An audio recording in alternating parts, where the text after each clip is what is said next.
protest at the Capitol to come forward. I'm Natalie Brand with how the chaos and violence on Capitol Hill did not stop Congress from sealing President-elect Joe Biden's win. And we look at how the pandemic is forcing some restaurant chains to adapt. The 4 states' most watched news starts now. President Trump promises an orderly transition a day after a pro-Trump mob stormed the U.S. Capitol. This is KOAM News at noon. I'm Tanya Bach. Topping our first 7 minutes, the FBI is asking for help finding those behind Wednesday's assault at the Capitol.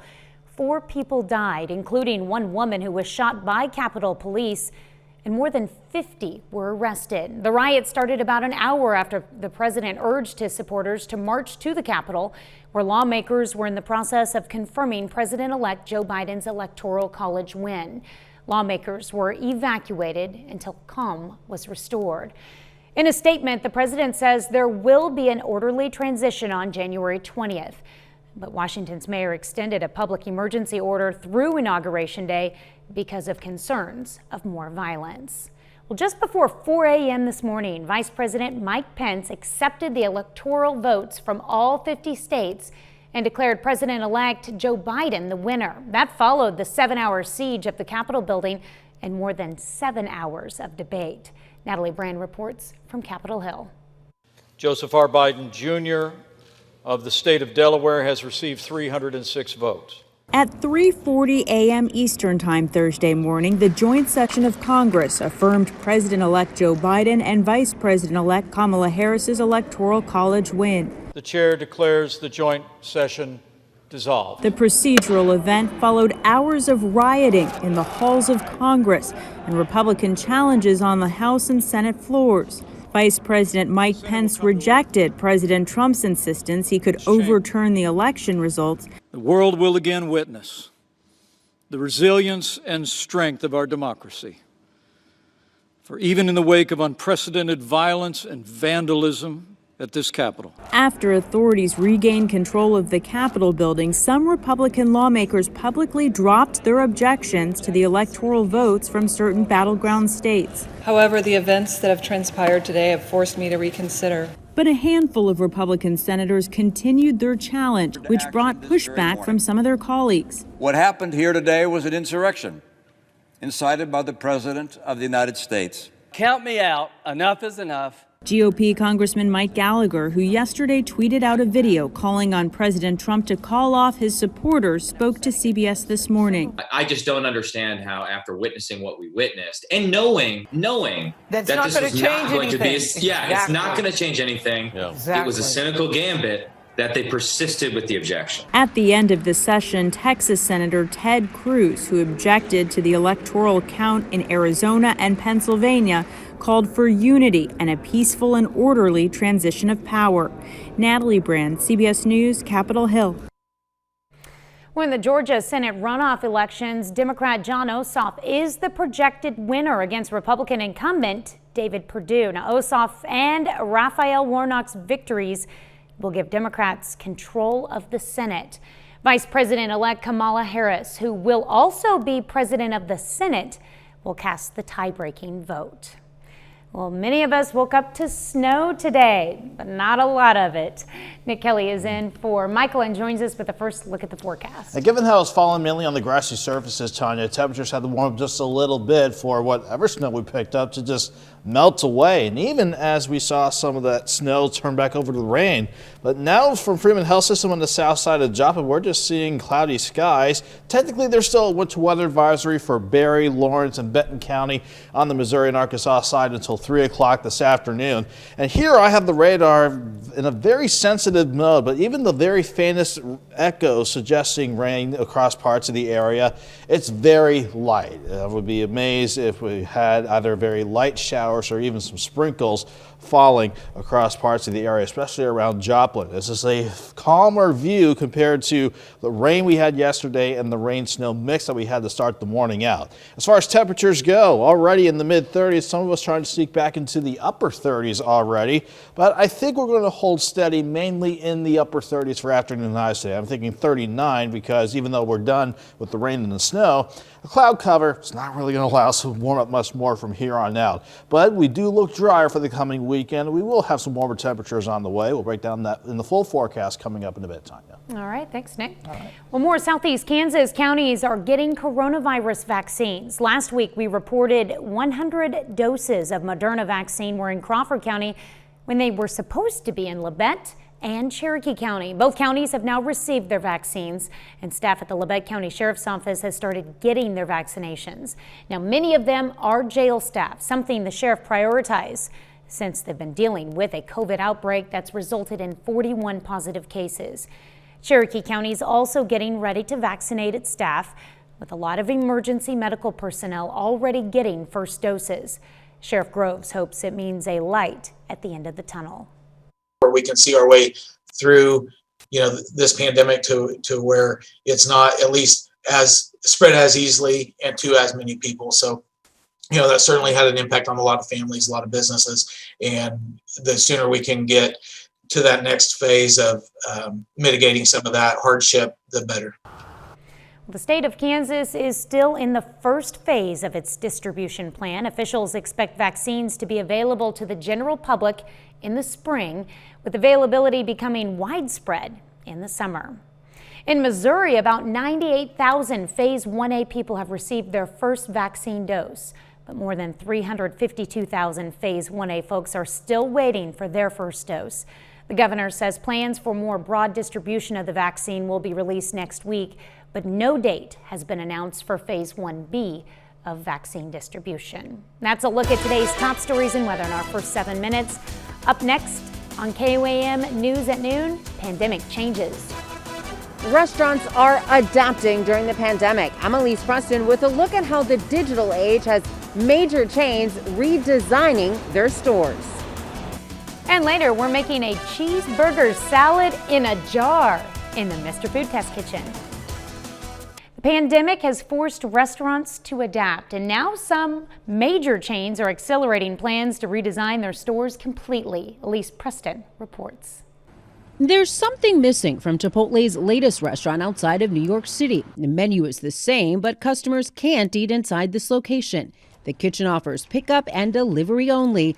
Orders are made and paid for with an app. We're calling it our digital kitchen. It's the first of its kind. Chipotle CFO Jack Hartung says plans for the store were made before the pandemic, but coronavirus shutdowns make this model a good option for urban areas with lots of people and less space. The vast majority of our sites are still going to have a dining room. If we have an area, for example, where it's very difficult to get the size restaurant we need to have a dining room, we know now we can bring a restaurant like this that's a digital kitchen. The digital age is making fast food even faster. Some Chipotle locations have a lane specifically for pre-orders, and others even offer a pickup window. You'll also see changes at some new Starbucks, like this one in Manhattan. Over the next year, the company plans to close hundreds of dine-in stores and open locations that are pickup only. The coronavirus pandemic has accelerated trends that were already on their way to greater adoption. Food trend expert Karen Nielsen says many fast food chains are redesigning stores to provide a faster experience with less contact.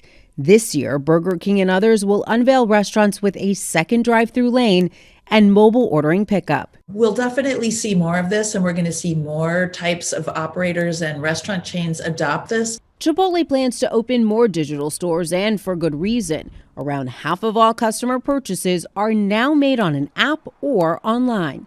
Elise Preston, CBS News, New York. Well, not so fast on those back to office plans. More than a quarter of working professionals say they would quit their jobs if their work from home routine had to end. That's according to a recent survey from Live Career. 79% of professionals said their company is planning on-site work eventually, but 61% prefer working remotely indefinitely. Still to come on the KOAM News at Noon, Mr. Food. The salads we're making today will certainly shake things up. Join us as we show you how this new trend is stacking up. But first, meteorologist Nick Kelly returns with your complete forecast.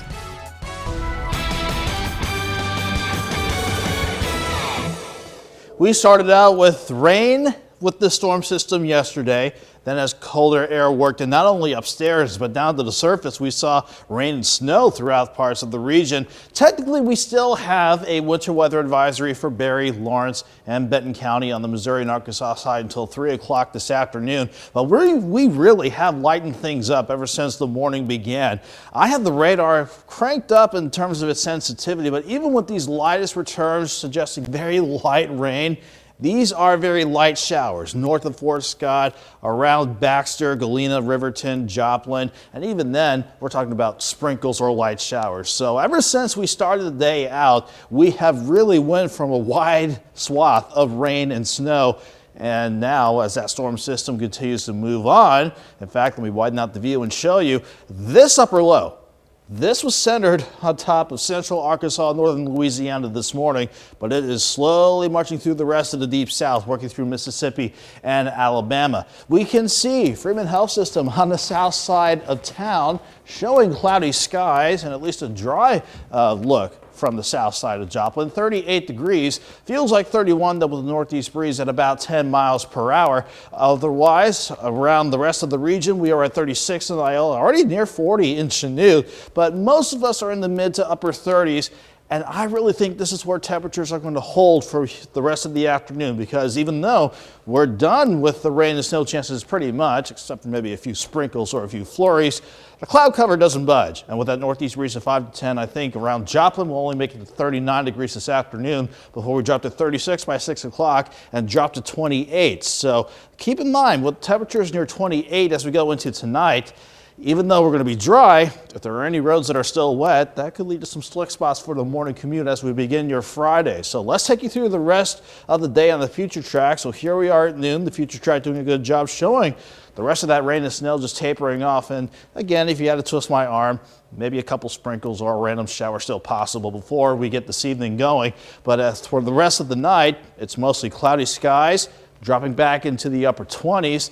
And even though we're dry on Friday, we're still going to hold on to pretty much mostly cloudy skies and temperatures, again, just lucky if we can get into the upper 30s for afternoon highs. At the very least, looking at the jet stream setup to take us through the next several days, the upper low on top of us now are sliding out to our southeast, continues its march toward the east coast as we get the weekend going.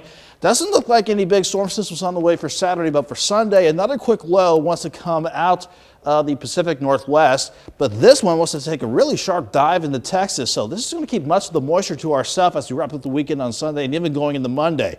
But as long as it skirts close by, I'm not going to rule out a random flurry as we go into Sunday and maybe perhaps on Monday, and then we're going to see a better setup working as we head toward the middle of next week. So staying pretty cold as we head for the rest of the weekend. 39 today, 38 Friday, at least we're back near 40 on Saturday. Again, that second quick low, maybe a few flurries on Sunday and possibly Monday, but we're cold to start next week out, Tanya, then 40s on Tuesday and possibly 56 on Wednesday.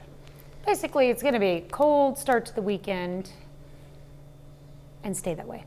Well, at least until we get to the middle of next week. So this is like a little reward that we'll be treated to once we get past this cold week. Yeah, look forward to that.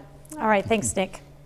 We want to take this time to honor today's four-state hero, Purple Heart recipient John Audley in the U.S. Army. The soldier from Iola, Kansas, joined the military as a medical specialist in 1968. He served in Vietnam until 1971, earning 2 Bronze Stars.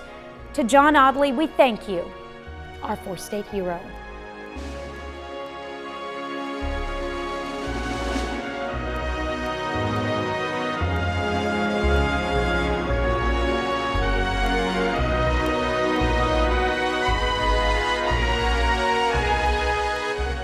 Well, you don't have to be a salad fan to love today's recipe. It has all the classic ingredients of a cheeseburger, minus the buns. Howard shows us how to make a cheeseburger in a jar in the Mr. Food Test Kitchen. Let me introduce you to a new trend that's spreading like wildfire. It's salads made in a jar. The idea behind them is we can make them ahead of time. This way, they're always ready to grab and go. So let me show you how easy it is to throw together this cheeseburger salad in a jar. The first thing we do is pour our dressing in a wide-mouth quart-sized canning jar. And remember, always put the dressing on the bottom so the veggies don't get soggy. On top of that goes a few cherry tomatoes that we've cut in half, followed by layers of chopped pickles, red onion, and shredded cheddar cheese. Now, to make this taste like a cheeseburger, we add a layer of ground beef that we've browned with ketchup and mustard.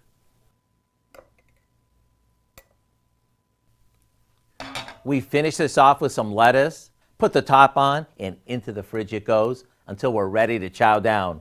There you have it, layer after layer of what tastes like a cheeseburger in the form of a new trendy salad.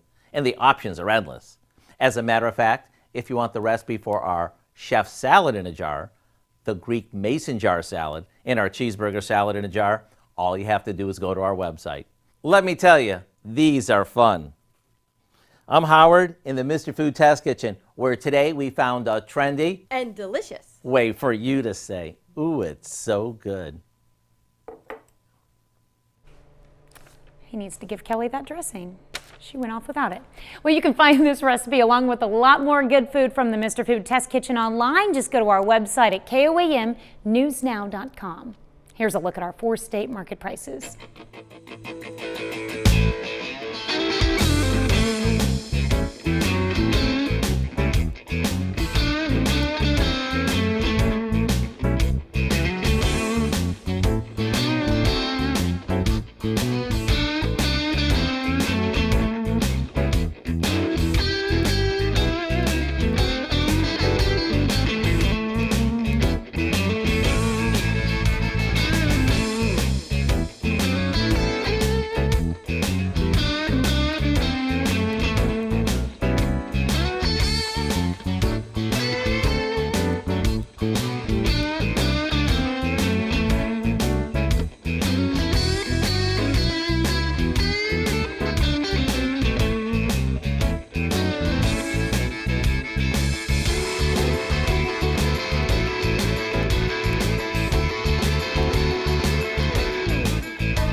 We're done with our rain and snow chances for the day pretty much, but we'll hold on to the clouds and the chill for sure. 39 today, 38 tomorrow, 40 on Saturday. Then we'll see if we can wrap up the weekend ahead with maybe a few flurries on Sunday. We have the one and only Dow Quick joining us now. Dow, what can we expect tonight at 5? Whole lot at 5. For starters, nearly half of all adults have high blood pressure, but kids can also develop this condition. We're going to take a look in Health Watch. Plus, we speak with a Joplin resident who was at the Capitol yesterday participating in the protests. And Oklahoma is in phase 1A of its statewide vaccination plan, focusing on frontline workers and seniors. Hope you join us for those stories. A lot more, of course. It's all coming up today on KOAM News at 5. All right. Thank you, Dow. Thanks for joining us for KOAM News at noon. We'll see you right back here at 5 o'clock.